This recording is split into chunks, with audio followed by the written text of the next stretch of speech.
Hi, so as promised, here's a kind of short review of the eBuyer Extra Value SU210 Robot Vacuum Cleaner.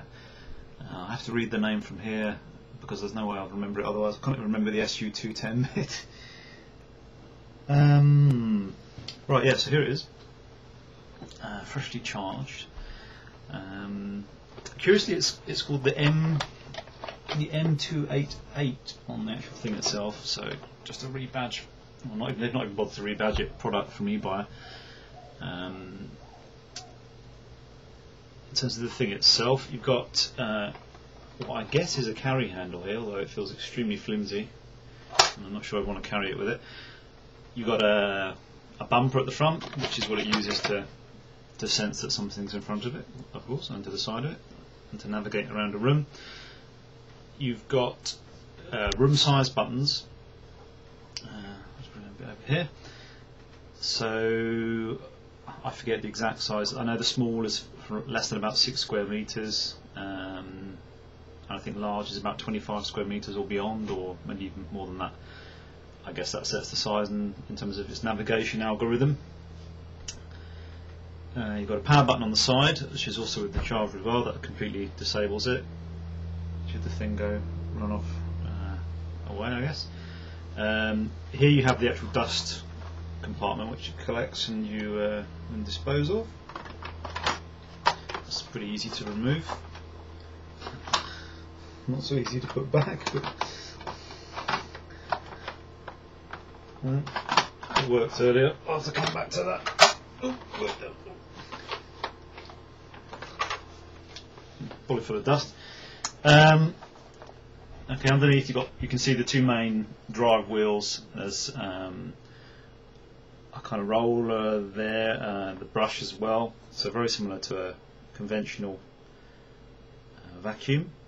There's a compartment here which leads into the dust gathering bit, which gets a little bit full of dust as well. So I've had to clean that out, but it's very straightforward. The battery is that thing there.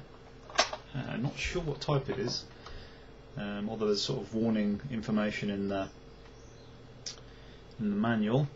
It's got some sensors at the front here, which is presumably where it knows not to go down the stairs. Although our landing's got a drop of about 8-10 feet, so I'm not sure I'm going to let it go out on there. Okay, yeah, I've got a little spinny brush thing there as well, which catches the edge cleaning, I guess. So that's the thing itself. Comes with the charger. It's not an automatic one where it returns. I think the Roomba, which is the more expensive version, still seems to be a little bit difficult to get hold of here in the UK. That has at least one version, maybe one of the newer versions, where it can go back to its own charger. This is just you have to do manually. You have to plug the thing in. There's also the question of whether that is actually a Roomba. I don't know the history to the Roomba and where it comes from, and whether that's just a rebadged version or the other one's a generic version and the other one's just got its trademark. In terms of what else it comes with it, there's also this virtual wall unit. It's probably the biggest other piece of kit. You have to put some batteries in it, and it sends out an infrared beam, and the vacuum is supposed to ignore it. So let me demonstrate the thing in action. So hopefully you can see it, not just my leg. Apologies for the room's a bit of a ironically it's a bit of a bomb site and could actually do not just with hoovering, but just with an entire clean. So switch it on. You press, very simple, all you can do is just press the room size. So I will set it to small. So it will play the delightful little tune, which I think is its way of saying get the hell out of the way, because I'm just about to kick off and start vacuuming. And it makes a reasonable amount of noise, as you can hear. Oh, that's the dust compartment dropping out the back. Ignore the professionalism of this. Oh. And then it will bounce around.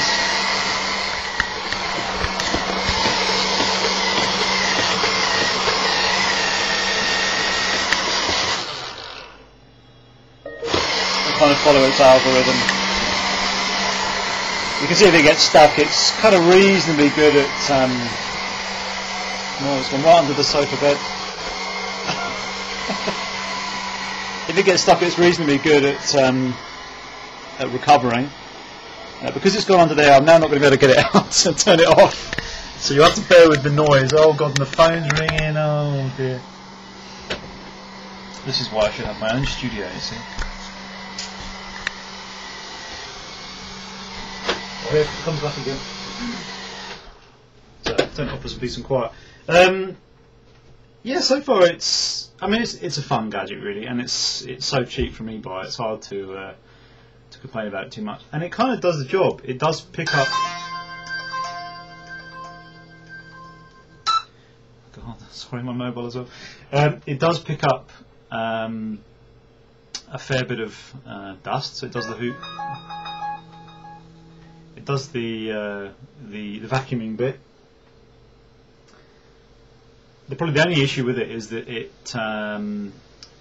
does tend to get stuck a bit. So if you have a room that's got anything unusual about it in terms of awkward spaces or sort of nooks and crannies where the thing can't turn around, it's going to get jammed. And I'm not sure I want to leave the thing there sort of stuck. Although it does realise and turn off. Trailing cables are the other killer because it's caught a couple of those already. So you do have to make sure the room is pretty neat and tidy in terms of things it could accidentally grab. And so far that's the only problem. In terms of battery charging, it recommends the manual is one of these fantastically confusing translated things, but you get the gist of it. I think it recommends the first charge is about 9 hours, which I did yesterday. Successive charges of about 4 hours, and I think it's supposed to last about 40 minutes, but as it's a new battery, of course, it takes 2 or 3 charges to get there. So yeah, that's it. That is the quick review of the eBuyer Extra Value SU210 Robot Vacuum Cleaner. Okay, thanks for listening. Bye.